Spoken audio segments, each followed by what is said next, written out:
Hello friends, the school of civil जज में आपका स्वागत है। लॉ से जुड़ी वीडियोस के लिए चैनल को सब्सक्राइब कर लीजिए और नोटिफिकेशन के लिए बेल आइकन को सेलेक्ट कर लीजिए। तो आज हम बेसिकली 3 टॉपिक कवर करेंगे। आईपीसी सेक्शन 1 से सेक्शन 5 तक बैरेट कैसे पढ़ें, और थर्ड जो होती है कि सेक्शंस को आप याद कैसे रखें। ये तीनों चीज़ बताऊँगा। उसके पहले आपको जानना हो कि आईपीसी होता क्या है, इंट्रोडक्शन आईपीसी का यदि आपको देखना हो तो डिस्क्रिप्शन में मैंने लिंक दे दी है, वो वीडियो ज़रूर चेक कर लीजिएगा। तो आइए स्टार्ट करते हैं। सेक्शन 1, संहिता के नाम और उसके प्रवर्तन का विस्तार।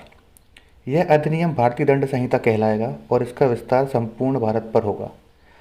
आपको पता होगा जैसे कि पिछली साल आर्टिकल 370 को हटाया गया, तो आर्टिकल 370 हटने के बाद जम्मू कश्मीर जो है भारत का पूर्ण रूप से हिस्सा हो चुका है। तो अब ये वहाँ पे भी लागू होगी, पहले वहाँ पे आईपीसी लागू नहीं होती थी। सेक्शन 2 ये कहता है कि भारत के भीतर किए गए अपराधों का दंड। हर व्यक्ति जो इस संहिता के उपबंधों के प्रतिकूल हर कार्य या लोप के लिए जिसका भारत के भीतर दोषी होगा, इस संहिता के अधीन दंडनीय होगा, अन्यथा नहीं। अर्थात तात्पर्य यह है कि कोई भी व्यक्ति यदि भारत में अपराध करता है और उस अपराध के लिए वो भारत के भीतर दोषी पाया जाता है तो इस संहिता के अधीन वह दंडनीय होगा, अन्यथा नहीं। यह साबित होने के बाद होगा कि वो दंडनीय है या नहीं, अपराध साबित होगा तभी, लेकिन उस पर आईपीसी ही लागू होगी, यह सेक्शन ये कहता है। सेक्शन 3, भारत से परे किए गए किंतु उसके भीतर विधि के अनुसार विचारणीय अपराधों का दंड। भारत से परे किए अपराध के लिए जो व्यक्ति किसी भारतीय विधि के अनुसार विचारणा का पात्र हो, भारत से परे किए गए किसी कार्य के लिए उसे इस संहिता के उपबंधों के अनुसार ऐसा बढ़ता जाएगा मानो वह कार्य भारत के भीतर ही किया गया था। अर्थात तात्पर्य यह है कि कोई भी व्यक्ति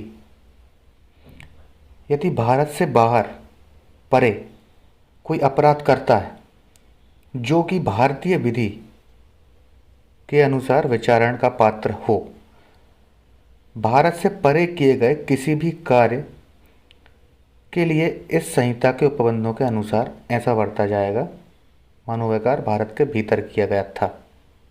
तो तात्पर्य यह है कहने का कि यदि कोई व्यक्ति भारत के बाहर अपराध करता है और यदि वो इंडिया में पकड़ा जाता है तो उसके ऊपर आईपीसी लागू होगी और आईपीसी के हिसाब से ही उसे पनिश किया जाएगा। मान लीजिए जैसे इंडिया में गांजा जो मैरिजुआना होता है उसकी खेती करना या उसका सेवन करना एनडीपीसी एक्ट के तहत एक जुर्म होता है। अब कोई व्यक्ति मान लीजिए किसी दूसरे देश में जाता है और मैरिजुआना गांजे का सेवन करता है और उसकी कोई फ़ोटो निकाल लेता है, और जब वह व्यक्ति भारत आता है लौटकर और कहीं से वो फ़ोटो पुलिस को प्राप्त हो जाती हैं तो पुलिस उसे गिरफ्तार करेगी और उसके ऊपर इस संहिता के अधीन कार्रवाई होगी। अब इससे ये फ़र्क नहीं पड़ता, पहली बात तो ये कि जो अपराध उसने वहाँ किया है वह यह नहीं कह सकता कि मैंने गांजे का सेवन तो वहाँ किया था, इंडिया में नहीं किया। यह धारा यह कहती है कि ज़रूरी नहीं है कि वहाँ वो कार्य अपराध हो या नहीं उस देश में कानून में, लेकिन भारत के कानून में अपराध कहलाएगा यदि यह कार्य बाहर भी किया गया हो तो, क्योंकि आईपीसी में यह अपराध है। इससे फ़र्क नहीं पड़ता कि उस देश का कानून क्या कहता है, लेकिन भारत के कानून में वह कार्य अपराध है तो उसे आईपीसी के अनुसार दंडनीय है वो, और उस हिसाब से उसके ऊपर कार्रवाई की जाएगी। वह यह कह के नहीं बच पाएगा बिल्कुल भी कि यह कार्य तो मैंने दूसरे देश में किया था, भले ही वहाँ पे वो कानून लगता हो या नहीं। और दूसरी बात यह कि वह व्यक्ति भारत का नागरिक होना चाहिए, उसका भारत का नागरिक होना जरूरी है, यह धारा 3 स्पष्ट कहती है। सेक्शन 4, राज्य क्षेत्रातीत अपराधों पर संहिता का विस्तार। इस संहिता के उपबंध भारत से बाहर और परे किसी स्थान भारत के किसी नागरिक द्वारा, भारत से बाहर और परे किसी स्थान में भारत के किसी नागरिक द्वारा, भारत में रजिस्ट्रीकृत किसी पोत या विमान पर, चाहे वह कहीं भी हो, किसी व्यक्ति द्वारा किए गए किसी अपराध को लागू है। और तीसरा, भारत से बाहर और परे किसी स्थान में कोई व्यक्ति भारत में स्थित किसी कंप्यूटर स्रोत को लक्ष्य बनाते हुए अपराध कारित करता है। यह इसका स्पष्टीकरण है, एक्सप्लेनेशन है यह। अर्थात धारा 4 यह बताती है कि संहिता का विस्तार कहाँ तक है। तो धारा 4 ये बोलती है कि भारत से बाहर और परे किसी स्थान में भारत के किसी नागरिक द्वारा, यदि कोई भारत का नागरिक भारत के बाहर कोई भी अपराध करता है तो उसके ऊपर यह संहिता लागू होगी, भले ही वहाँ के कानून में वह कार्य अपराध हो या नहीं। लेकिन भारत के कानून के हिसाब से आईपीसी में लिख दिया गया है, ये सेक्शन कहता है कि वह कार्य दंडनीय होगा यदि वह कार्य किसी भारत के नागरिक द्वारा किया जाता है। दूसरा पॉइंट, भारत में रजिस्ट्रीकृत किसी पोत या विमान पर, चाहे वह कहीं भी हो, किसी व्यक्ति द्वारा किए गए किसी अपराध को लागू है।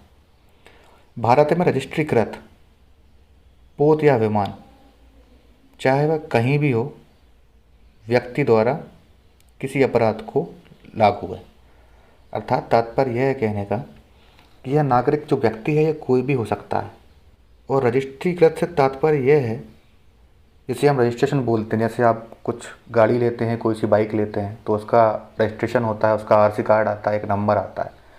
वही बात यह कह रहा है कि भारत में रजिस्ट्रीकृत, यदि कोई विमान या पोत भारत में रजिस्ट्रीकृत है, जिसका रजिस्ट्रेशन भारत में है, वह चाहे दुनिया के किसी भी कोने में क्यों ना खड़ा हो, और उस पर यदि कोई अपराध करता है, चाहे वह कोई भी नागरिक हो किसी भी देश का, यह ज़रूरी नहीं है कि वो भारत का ही नागरिक हो।